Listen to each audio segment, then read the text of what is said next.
নমস্কাৰ সকলোকে স্বাগতম জনাইছো আসাম কেৰিয়াৰ পইণ্ট ইউটিউব চেনেলটোলৈ আশা কৰোঁ আপোনালোক সকলোৰে ভাল আৰু আপোনালোকৰ যি প্ৰস্তুতি ভালে চলিছে আজি আমি অগ্নিবীৰ আৰু আৰআৰবি গ্ৰুপ ডি এক্সামৰ যিসকল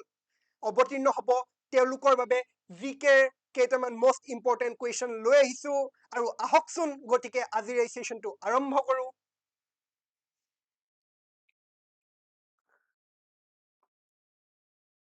আমাৰ প্ৰথমটো প্ৰশ্ন হৈছে which of the following rivers does not originate from the Himalayas অৰ্থাৎ নিম্নলিখিত কোনখন নদী হিমালয়ৰ পৰা উৎপত্তি হোৱা নাই কি বুলি কৈছে নাই বুলি কৈছে মনত গুৰুত্ব দিব প্ৰশ্নটো ঠিক আছে কি হ'ব পাৰে গংগা ব্ৰহ্মপুত্ৰ গোদাবৰী যমুনা কি হ'ব শুদ্ধ উত্তৰ হিমালয়ৰ পৰা উৎপত্তি হোৱা নাই মানে তিনিখন উৎপত্তি হৈছে এখন কিন্তু হোৱা নাই ইয়াৰ অপচন কি হ'ব শুদ্ধ উত্তৰ হ'ব অপচন সি গোদাবৰী ঠিক আছে উৎপত্তি হৈছে ত্ৰিম্বকেশ্বৰ ঠিক আছে নাসিক ডিস্ট্ৰিক্ট অফ মহাৰাষ্ট্ৰৰ যি ৱেষ্টাৰ্ণ ঘাট আছে তাৰ পৰাহে গোদাবৰীখন উৎপত্তি হৈছে ঠিক আছে আৰু কেতিয়াবা প্ৰশ্ন আহে দক্ষিণ গংগা বুলি কোনখন নদীক জনা যায়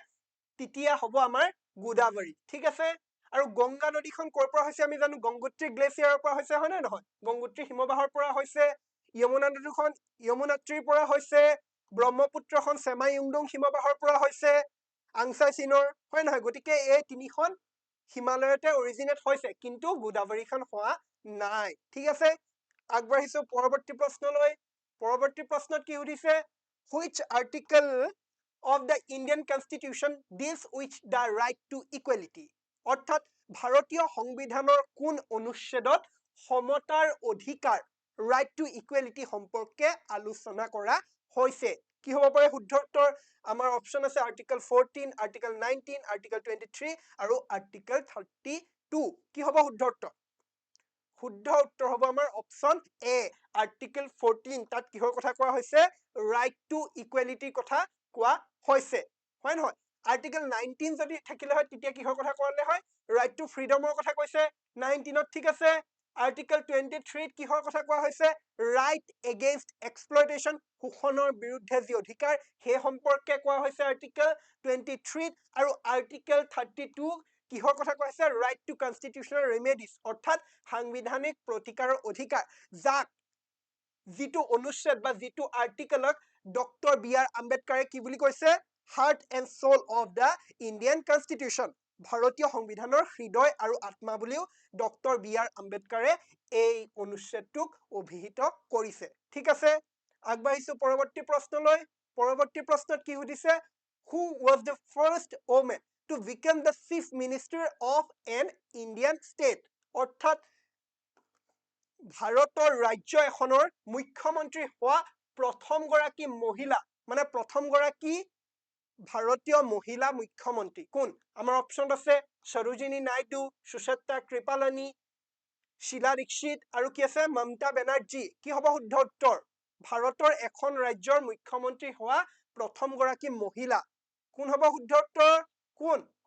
শুদ্ধ উত্তৰ হ'ব অপচন বি সুচেতা কৃপালানী যদি গভৰ্ণৰ বুলি ক'লে হয় তেতিয়া হ'লতেন আমাৰ সৰোজিনী নাইডু হয় নে নহয় এতিয়া সুচেতা কৃপালানী হৈছে প্ৰথম গৰাকী ভাৰতীয় মহিলা মুখ্যমন্ত্ৰী ঠিক আছে তেখেত ক'ৰ আছিলে জানেনে ক'ৰ মুখ্যমন্ত্ৰী আছিলে উত্তৰ প্ৰদেশৰ আছিলে আৰু কেতিয়াৰ পৰা কেতিয়ালৈকে 1963 পৰা 1967 লৈকে ঠিক আছে আগবাঢ়িছো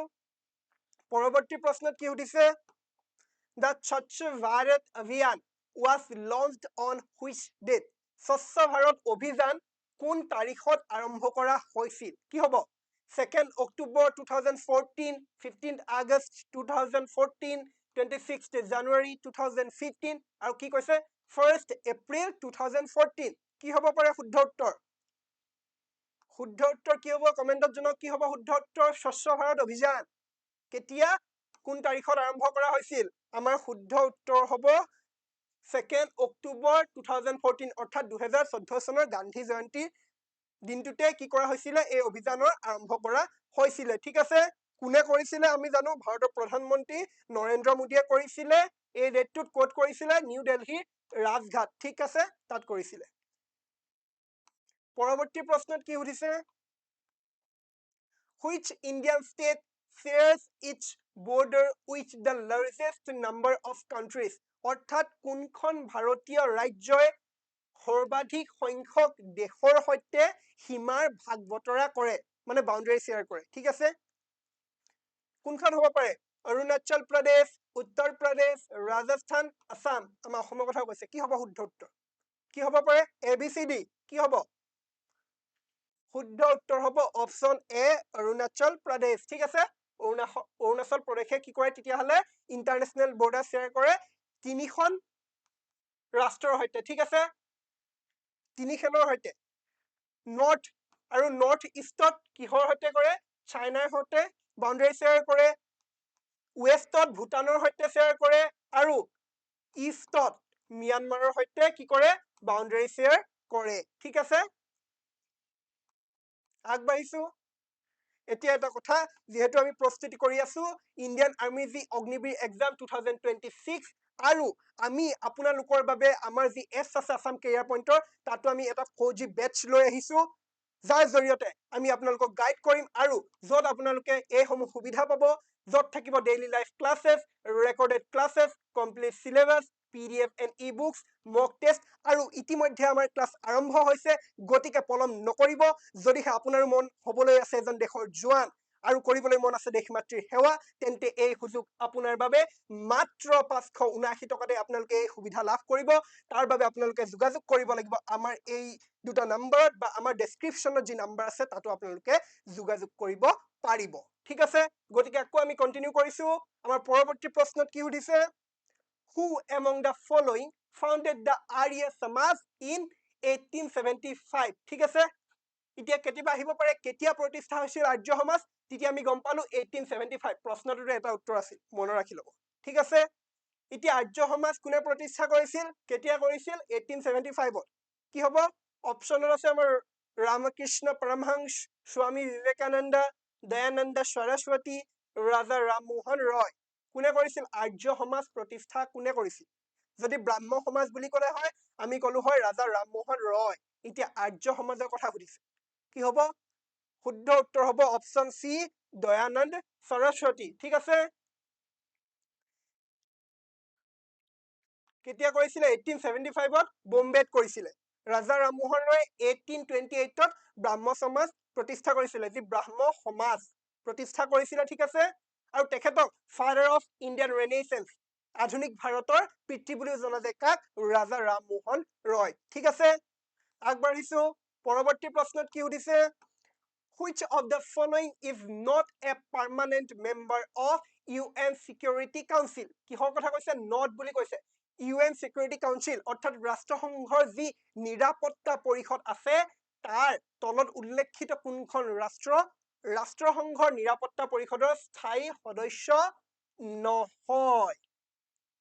ঠিক আছে কি হ'ব আমাৰ অপচন আছে চাইনা জাৰ্মানী ফ্ৰান্স আৰু ৰাছিয়া কি হ'ব পাৰে কি হ'ব চাইনা জাৰ্মানী ফ্ৰান্স ৰাছিয়া কি হ'ব শুদ্ধ উত্তৰ হ'ব অপচন বি জাৰ্মানী ঠিক আছে যি আমাৰ ইউনাইটেড নেশ্যনছ চিকিউৰিটি কাউন্সিল আছে তাত সৰ্বমুঠ মেম্বাৰ থাকে কিমান জানে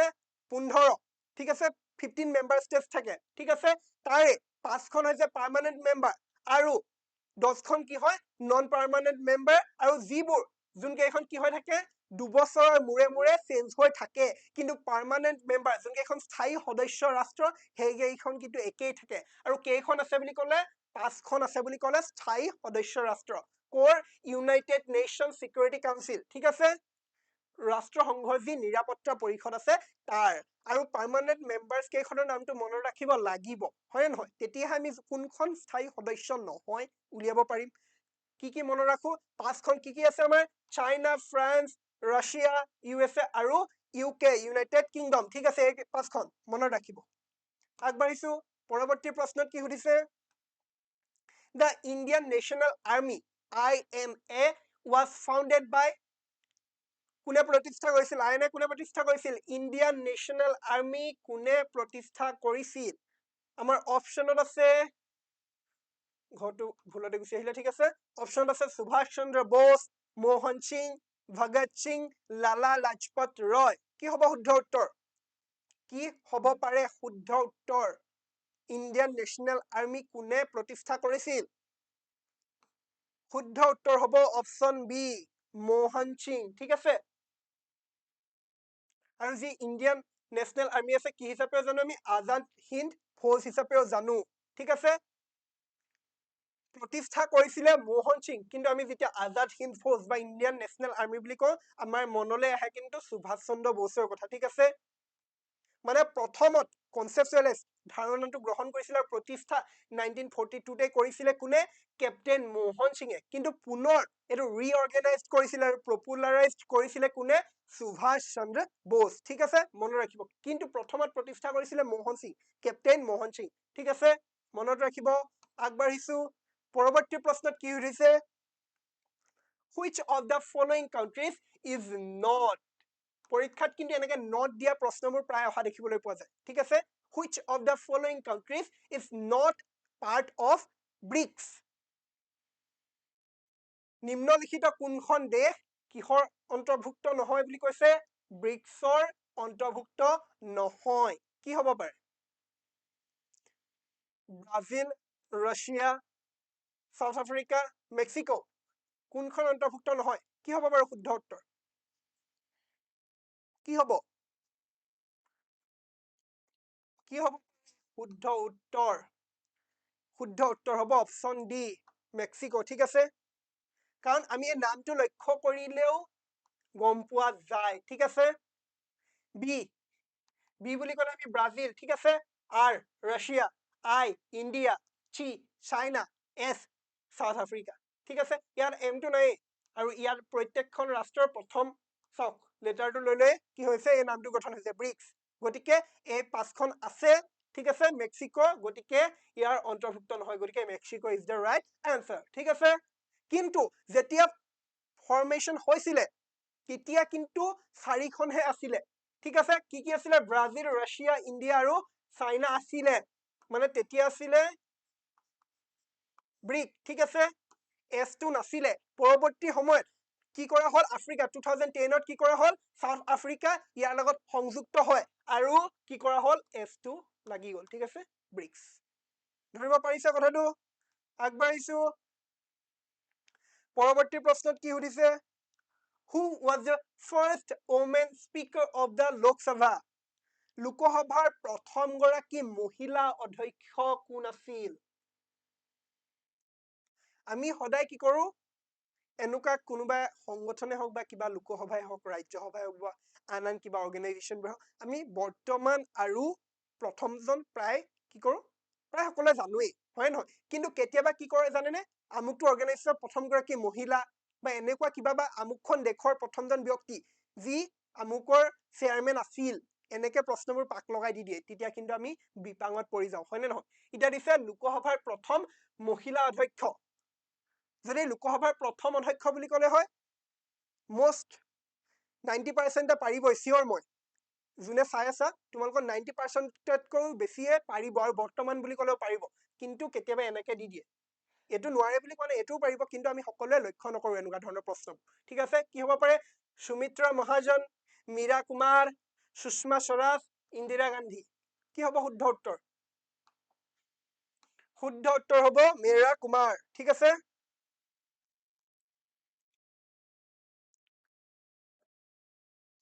কেতিয়া ইলেক্ট কৰা হৈছিল জানেনে 2009ৰ 3 জুনত ঠিক আছে আৰু তেখেত কাৰ কন্যা আছিল জানেনে বাবু জগজীৱন ৰাম ঠিক আছে যোন আমাৰ ডেপুটি প্ৰাইম মিনিষ্টাৰো আছিলে ইণ্ডিয়াৰ ঠিক আছে বাবু জগজীৱন ৰাম তেখেতৰ কন্যা মীৰা কুমাৰ যি আছিলে লোকসভাৰ প্ৰথম গৰাকী মহিলা অধ্যক্ষ ঠিক আছে পৰৱৰ্তী প্ৰশ্নত কি সুধিছে the Ajanta and Ellora caves are located in which state Ajanta আৰু ইলোৰাৰ গুহাসমূহ কোনখন ৰাজ্যত অৱস্থিত আমাৰ অপচনত আছে কৰ্ণাটকা মহাৰাষ্ট্ৰ মধ্যপ্ৰদেশ ওড়িশা কি হ'ব শুদ্ধ উত্তৰ কি হ'ব পাৰে কমেন্টত জনাওক কি হ'ব অজন্তা আৰু ইলোৰাৰ গুহাসমূহ কোনখন ৰাজ্যত আছে কি হ'ব শুদ্ধ উত্তৰ হ'ব অপশ্যন বি মহাৰাষ্ট্ৰ আৰু মহাৰাষ্ট্ৰৰ কোনখন জিলাত জানেনে মহাৰাষ্ট্ৰৰ ঔৰংগাবাদ ঠিক আছে ক'ত ঔৰংগাবাদ ডিষ্ট্ৰিক্ট অফ মহাৰাষ্ট্ৰ ঠিক আছে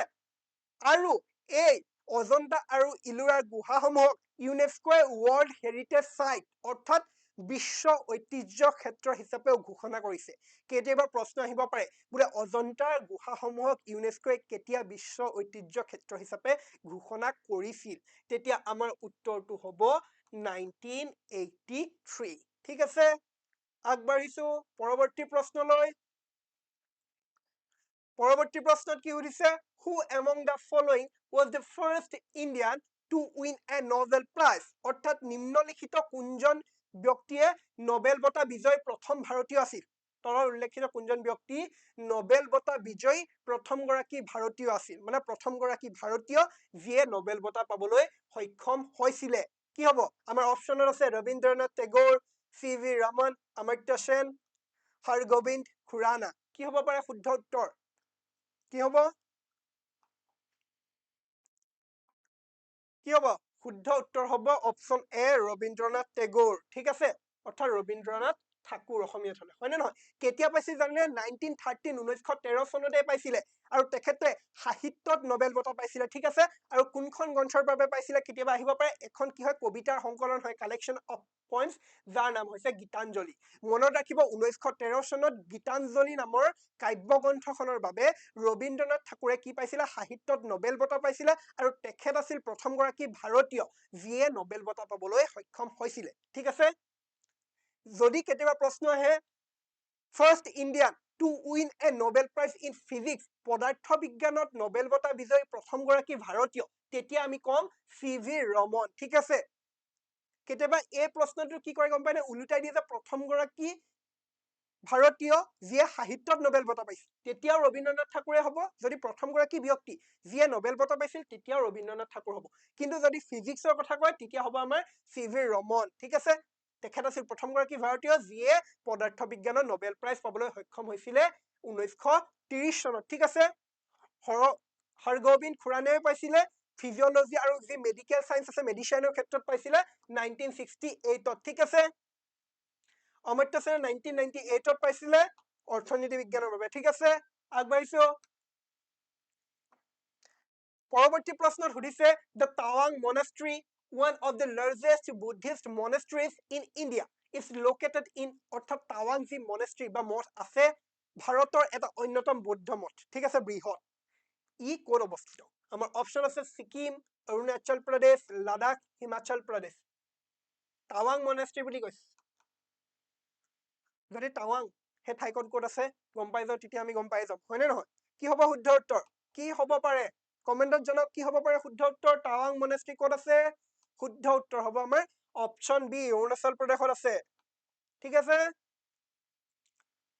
আৰু ভাৰতৰ ভিতৰতে লাৰ্জেষ্ট monastery হয় মঠ হয় ঠিক আছে বৌদ্ধ মঠ ক'ত আছে টাৱাং monastery অৰুণাচল প্ৰদেশত আছে আৰু সেকেন্ড লাৰ্জেষ্ট monastery ঠিক আছে second largest monastery in the world after কৈছে যে পটলা প্লেচ ইন লাছা টিবেট এটো ফাৰ্ষ্ট লাৰ্জেষ্ট এটো সেকেন্ড লাৰ্জেষ্ট ঠিক আছে টাৱাং monastery পৰৱৰ্তী প্ৰশ্নত কি সুধিছে who among the following introduced the riotwary system in India নিম্নলিখিত কোনজনে ভাৰতত ৰায়তৱাৰী প্ৰণালীৰ প্ৰৱৰ্তন কৰিছিল আমাৰ অপচন আছে Lord Cornwallis Lord Wellesley Thomas Munro আৰু লৰ্ড ডেলহাউসি কি হ'ব পাৰে শুদ্ধ উত্তৰ ৰায়তৱাৰী প্ৰণালী শুদ্ধ উত্তৰ হ'ব আমাৰ থমাস মুনৰো ঠিক আছে ক'ত কৰিছিলে জানেনে মেইনলি মাদ্ৰাছত কৰিছিলে আৰু বম্বেৰ কিছুমান অংশত কৰিছিলে বম্বে প্ৰেসিডেন্সি ঠিক আছে কেতিয়াবা আহিব পাৰে পাৰ্মানেন্ট সেটেলমেন্টৰ কথা পাৰ্মানেন্ট সেটেলমেন্ট তাত জমিদাৰী সিস্টেমছ সোমাই আছে ঠিক আছে জমিদাৰী সিস্টেম বুলি জানে যি চিৰস্থায়ী বন্দোবস্ত এইটো কোনে কৰিছিল বুলি আহিব পাৰে তেতিয়া আমাৰ উত্তৰ হ'ব লৰ্ড কৰ্ণৱালিছ কেতিয়াবা প্ৰশ্নটো হেতু নাহি কি আহিব পাৰে জানেনে এই যি পাৰ্মানেন্ট সেটেলমেন্ট বা চিৰস্থায়ী বন্দোবস্তৰ কথাটো কৈছে এইটো ক'ত কৰা হৈছিলে তেতিয়া হ'ব বেংগল বিহাৰ উৰিষ্যা কেতিয়া কৰা হৈছিলে 1793 ঠিক আছে কেতিয়াবা আহিব পাৰে সাবসিডাৰী এলায়েন্স সিস্টেম, যি বশ্যতামূলক মৃত্যতা নীতি আছে, সাবসিডাৰী এলায়েন্স সিস্টেম ইন্ট্ৰডিউসড বাই হুম, তেতিয়া আমাৰ কি হ'ব, লৰ্ড ওয়েলেসলি, মনত ৰাখিব, ঠিক আছে। আৰু ডক্ট্ৰিন অফ লেপছ, স্বত্ব বিলোপ নীতিৰ কথা ক'লেই মনলৈ আনিব লাগিব আমি লৰ্ড ডেলহাউসি, ঠিক আছে। ৰায়তবাৰী হলে থমাস মুনৰো, পাৰ্মানেন্ট সেটেলমেন্ট হলে লৰ্ড কৰ্ণৱালিছ, সাবসিডাৰী এলায়েন্স হলে lord Wellesley, doctrine of lapse হলে লৰ্ড ডেলহাউসি, ঠিক আছে। গতিকে আমি আগবাঢ়িছো আমাৰ পৰৱৰ্তী প্ৰশ্নলৈ। পৰৱৰ্তী প্ৰশ্নত কি উঠিছে, which Indian state is famous for hornbill festival, অৰ্থাৎ ভাৰতৰ কোনখন ৰাজ্য হৰ্ণবিল ফেষ্টিভেল বা হৰ্ণবিল উৎসৱৰ বাবে বিখ্যাত। আমাৰ অপচনত আছে নাগালেণ্ড, মেঘালয়া, মণিপুৰ, ত্ৰিপুৰা। কি হ'ব পাৰে শুদ্ধ উত্তৰ, হৰ্ণবিল। কিহৰ কথা কৈছে আমাক, হৰ্ণবিল ফেষ্টিভেলৰ কথা কৈছে, কোনখন ৰাজ্যত অনুষ্ঠিত কৰা হয় বা উদযাপন কৰা হয়, কি হ'ব শুদ্ধ উত্তৰ হ'ব অপচন এ নাগালেণ্ড, ঠিক আছে। ক'ত উদযাপন কৰা হয় হৰ্ণবিল ফেষ্টিভেল, নাগালেণ্ডত কৰা হয়, ঠিক আছে। আৰু এই হৰ্ণবিল যি চৰাইটো আছে, হৰ্ণবিল চৰাই, তাৰ নামতে হৰ্ণবিল ফেষ্টিভেল কৰা হৈছে, ঠিক আছে। আৰু এই হৰ্ণবিল চৰাইটো নাগা যিসকল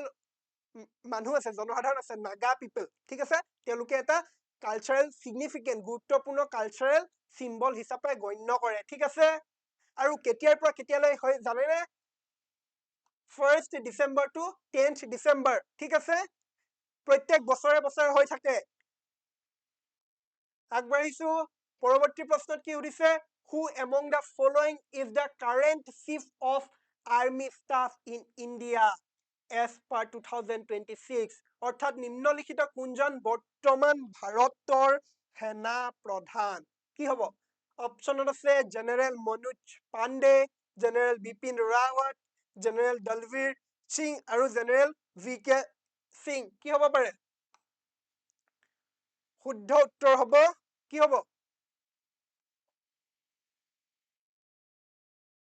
কি হ'ব পাৰে শুদ্ধ উত্তৰ, ইয়াত অকমান খেলি মেলি হৈ আছে, ঠিক আছে। এইটো কিন্তু আমাৰ জেনেৰেল উপেন্দ্ৰ ত্ৰিবেদীহে হ'ব, ঠিক আছে। প্ৰিভিয়াছ আগতে আছিলে মনোজ পাণ্ডে, এতিয়া হ'ব জেনেৰেল উপেন্দ্ৰ ত্ৰিবেদী, ঠিক আছে। এতিয়া কাৰেণ্ট সুধিছে, গতিকে মনোজ পাণ্ডে নহয়, কি হ'ব আমাৰ জেনেৰেল উপেন্দ্ৰ ত্ৰিবেদী হ'ব, ঠিক আছে। আগবাঢ়িছো, পৰৱৰ্তী প্ৰশ্নত কি সুধিছে, the Bhakra Nangal dam is build on which river, Bhakra Nangal বান্ধটো কোনখন নদীৰ ওপৰত নিৰ্মাণ কৰা হৈছে, বিয়াস, সুতলেজ, গংগা, যমুনা, কি হ'ব শুদ্ধ উত্তৰ হ'ব সুতলেজ, ঠিক আছে। মনত ৰাখিব সুতলেজ নদীত তেতিয়াহ'লে কি কৰা হৈছিল, ভাকৰা নাংগল ডেমটো নিৰ্মাণ কৰা হৈছিল, ঠিক আছে। আৰু ক'ত আছে, লোকেশ্যনটো বিলাসপুৰ ডিষ্ট্ৰিক্ট অফ হিমাচল প্ৰদেশ আৰু নিয়াৰ পাঞ্জাৱ বৰ্ডাৰ, ঠিক আছে। মানে এই দুইখন ষ্টেটৰে অলপ অলপকে টাচ কৰিছে, ঠিক আছে, মেইনলি হিমাচল প্ৰদেশৰ, কিন্তু পাঞ্জাৱ বৰ্ডাৰৰ কিছু অংশ টাচ কৰিছে, ঠিক আছে। পৰৱৰ্তী প্ৰশ্নত কি সুধিছে, which of the following freedom fighters have been conferred with the title of Shahid-e-Azam, নিম্নলিখিত কোনজন স্বাধীনতা সংগ্ৰামীক শ্বহীদ-ই-আজম উপাধি প্ৰদান কৰা হৈছে। অপচন আছে সুভাষ চন্দ্ৰ বোস, ভগত সিং, চন্দ্ৰশেখৰ আজাদ, ৰাম প্ৰসাদ বিস্মিল। কি হ'ব শুদ্ধ উত্তৰ, কমেণ্টত জনাওক কি হ'ব পাৰে, কি বুলি কৈছে, শ্বহীদ-ই-আজম বুলি কোনজন স্বাধীনতা সংগ্ৰামীক কোৱা হৈছিল বা কোৱা হৈছে, কি হ'ব শুদ্ধ উত্তৰ হ'ব অপচন বি ভগত সিং, ঠিক আছে। কি বুলি কোৱা হৈছে, শ্বহীদ-এ-আজম। আৰু এটা কথা জানিব লাগিব, যি আমাৰ আগতে এটা এছ'চিয়েশ্যন আছিল কি, হিন্দুস্তান ৰিপাব্লিকান এছ'চিয়েশ্যন, এই নামটো চেঞ্জ কৰি Hindustan socialist Republican association HSRA কোনে কৰিছিল জানেনে, ভগত সিঙে কৰিছিলে 1928, ঠিক আছে। আগবাঢ়িছো পৰৱৰ্তী প্ৰশ্নলৈ। পৰৱৰ্তী প্ৰশ্নত কি সুধিছে, which of the following borders the largest number of Indian states, নিম্নলিখিত কোনখন ৰাজ্যৰ সৰ্বাধিক সংখ্যক ভাৰতীয় ৰাজ্যৰ সীমাত আছে, কি হ'ব পাৰে, উত্তৰ প্ৰদেশ, মধ্য প্ৰদেশ, মহাৰাষ্ট্ৰ, ৰাজস্থান, কি হ'ব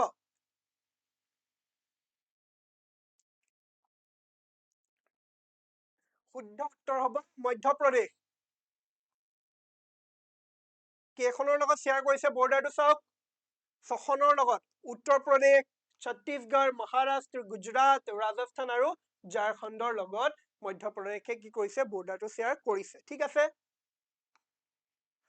আজিৰ আমাৰ এই সেশনৰ অন্তিমটো প্ৰশ্নত কি সুধিছে, who among the following was called the iron man of India, অৰ্থাৎ নিম্নলিখিত কোনজন ব্যক্তিক ভাৰতৰ লৌহ মানৱ বুলি জনা যায়। ভাৰতৰ লৌহ মানৱ, আইৰন মেন অফ ইণ্ডিয়া কি হ'ব? অপশ্যন আছে জৱাহৰলাল নেহৰু, বল্লভ ভাই পেটেল, মহাত্মা গান্ধী, লাল বাহাদুৰ শাস্ত্ৰী। কি হ'ব পাৰে শুদ্ধ উত্তৰ? কি হ'ব? শুদ্ধ উত্তৰ হ'ব বল্লভ ভাই পেটেল। ঠিক আছে, আৰু তেখেত আছিল প্ৰথমজন কি আছিলে হোম মিনিষ্টাৰ, গৃহমন্ত্ৰী আছিলে। ঠিক আছে, মনত ৰাখিব, আৰু ডেপুটি প্ৰাইম মিনিষ্টাৰো আছিলে। ঠিক আছে,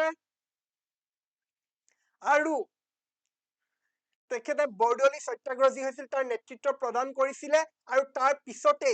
যি বৰদলি মহিলাসকল আছিলে তেওঁলোকে তেখেতক চৰ্দাৰ পেটেল হিচাপে, যি চৰ্দাৰ উপাধিটো প্ৰদান কৰিছিল, তাৰ পিছৰ পৰাই চৰ্দাৰ পেটেল হিচাপে তেখেতক জনা যায়। আৰু তেখেতৰ নামটো এই কাৰণে আমি ল'ব লাগিব বা স্মৰণ কৰিব লাগিব, যি ইণ্টিগ্ৰেশ্যন অফ প্ৰিন্সলি ষ্টেটছ, ঠিক আছে, যি দেশীয় ৰাজ্যসমূহ আমাৰ ভাৰতৰ লগত যি একত্ৰীকৰণ, সেই একত্ৰীকৰণৰ মূলতে থকা ব্যক্তিজনেই আছিলে আমাৰ চৰ্দাৰ বল্লভ ভাই পেটেল। ঠিক আছে, মনত ৰাখিব। গতিকে আজিলৈ ইমানেই, পুনৰ আমি লগ হ'ম, আৰু তেতিয়ালৈকে আপোনালোকে প্ৰস্তুতি ভালদৰে চলাই যাওক। সকলোকে ধন্যবাদ।